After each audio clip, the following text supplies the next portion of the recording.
This panel has been the subject of intense debate for many weeks. Tonight, finally, they face our audience, the voters. Welcome to Question Time.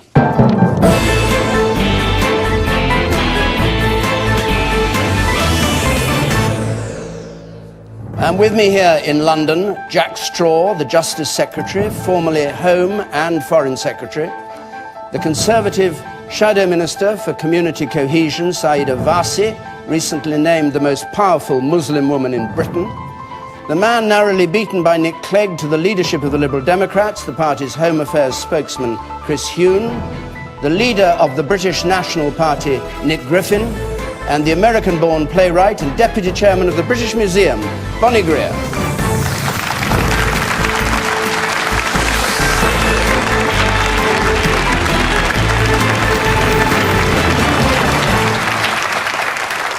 And good evening and welcome, and as ever the panel haven't seen the questions they're going to be asked tonight, so let's have the very first one from Peter Logg, please. Peter Logg.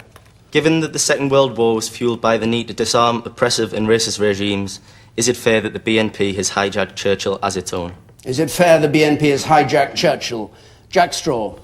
It's certainly not fair, and one of the extraordinary things about the Second World War and the First World War was not only that we fought Nazism in the Second World War and defeated it, a party and an ideology based on race, just like another party represented here today, based on race, fundamental to its constitution. And it's that difference, by the way, the fact that the BNP defines itself on race, which distinguishes it from every other political party I can think of. And what is common about every other political party that I can think of, regardless of the differences, is that they each have a moral compass, and they show respect, a recognisable moral compass for them based on long-standing cultural and philosophical and religious values of Western society.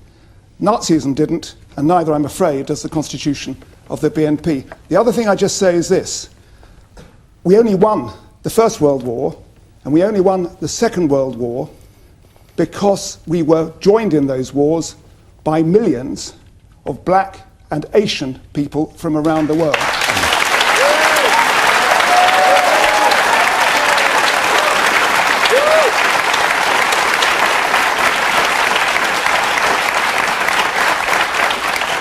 My constituency is twinned with a little town in northern France called Péronne. It was massacred in the First World War, the Battle of the Somme. Hundreds of people from East Lancashire, lads from East Lancashire, were killed. If you go to the Péronne Military Cemetery, just outside Péronne, you'll find 577 young men buried there. 257 of those come from East Lancashire. They've got names like Ainsworth and Barnes. The others, more than half, have Indian or Pakistani-sounding names, like Muhammad Khan from the 18th King's Own Lancers, All right. or Sheikh Mohammed. These people died together to fight for us. Okay. And that's why having a multiracial society and ensuring that race-based politics has no place in our society is fundamental to the decent British values which are held by most people in this country.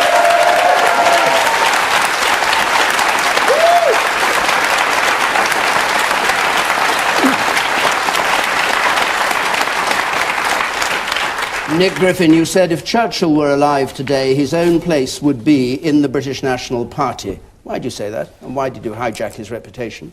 I say that Churchill would belong in the British National Party because no other party would have him for what he said in the early days of mass immigration into this country, for the fact that, quote, they're only coming for our benefit system, and for the fact that in his younger days he was extremely critical of the dangers of fundamentalist Islam, in a way which would now be described as Islamophobic. I believe that the whole of the effort in the Second World War and the First was designed to preserve British sovereignty, British freedom, which Jack Straw's government is now giving away lock, stock and barrel to the European Union, and to prevent this country being invaded by foreigners. Finally, my father was in the RAF during the Second World War, while Mr. Straw's father was imprisoned for refusing to fight Adolf Hitler. That's Sorry. Wait a minute. What's that got to do with the issue? What's that got to do with the issue? Mr. Straw was attacking me, and I've been relentlessly attacked and demonised over the last few days. And the fact is that my father was in the RAF during the Second World War. I am not a Nazi. Right. I never have been. The man there. Yeah, I would just like to say to Nick Griffin about the whole issue of Europe and how Europe seems to be against Europe, when 80% of our trade is with the European Union. Okay, we may come to that later. We're talking about race issues at the moment. You, sir. See, I think it's an absolute disgrace that you can't even sort of take on board what Jack Straw has said. Your organisation has been going for over 9,500 days. It's only in the past month or so that you've actually had your hands behind your back and you've been forced to look at accepting people of sort of a different racial and ethnic background. And for just 1 minute, could you not think of the benefits that my parents brought to this country and other parents from an Asian, from an Indian, from a Pakistani background have brought? No. All you're thinking of doing is trying to sort of poison politics. And yes, you are. Poison politics and poison the minds of people in this country. The vast majority of this audience find what you stand for to be completely disgusting and reprehensible. Completely disgusting. You want to answer that? Briefly, if you would. Without a shadow of a doubt, I appreciate that if you look at some of the things I'm quoted as having said in the Daily Mail Day and so on, I'd be a monster. Those things are outrageous lies. Which is the untrue quote that's been said about you? The Holocaust denial, possibly? The vast majority of them. Far too many to go into, but... all right, let's just go to denying the Holocaust, for instance. Did you deny the Holocaust? I did not have a conviction for Holocaust denial. But you did deny it? Why are you smiling? It's not a particularly amusing issue. I was very critical of the way in which the Holocaust was, and is, in fact, abused to prevent serious discussion over immigration. Just you say you're misquoted. Ethnicity. I want to see Britain become... Wait.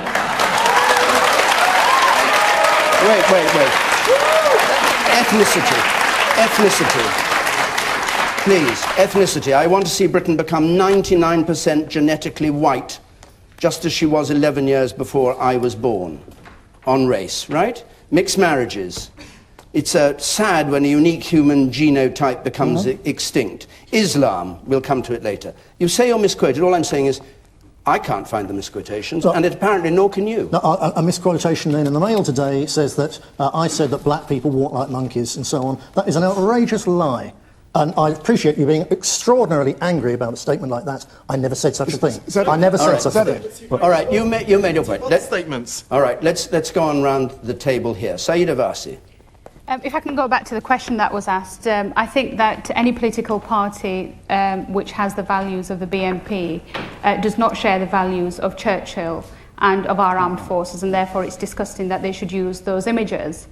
And I think if I can follow on from what Jack said, there were many people from different coloured backgrounds, different religions, who fought alongside British soldiers to fight fascism.